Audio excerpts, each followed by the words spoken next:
Arımısın abzal halkım juvanışım, Tirегім arxa сүйер қуат күшім. Қай жерде, қай биікте жүрсем дағы, өзіммен бірге тілек қуанышым. Нұр іске талап қылсам күліп әр таң, бір Аллаға өзіңе сенім артам.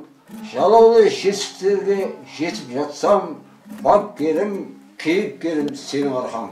Мен Салығұлы Мұрат 1940 жылы әлемге әйгілі төсінде балығы тайдай тулаған, көгінде шағаласы шаңқылдап, аққу қасы сайраған, қырында төрттілік малы жайлаған, айдында Арал теңізі мен киелі сұлу сырдың ортасында мойынға тағар алқадай, табиғаты тамаша Қарашалан көлінің жағасында балықшы өнерпаздар отбасында дүниеге келдім.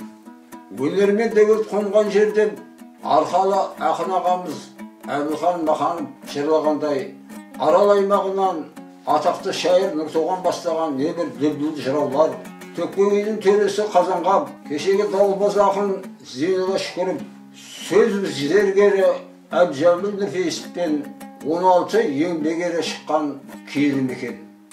Аймағымызда болған маңызды тарихи оқиғаларды айтар болсам, 2005 жылы ел басшыларының қолдауымен халық арманы көкарал бөгеті салынып, ауамыз жөнделіп, теңіз анам оралып, халық байлығы келе бастады.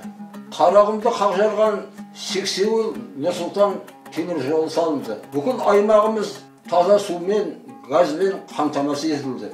Қамысбас көлі туристік аймаққа айналып, күні-күнге көркейіп келе жатыр. Сондай-ақ рухани жаңғыру аясында Арал сыр елінің өнері мен мәдениеті одан әрі дамып өркендеді.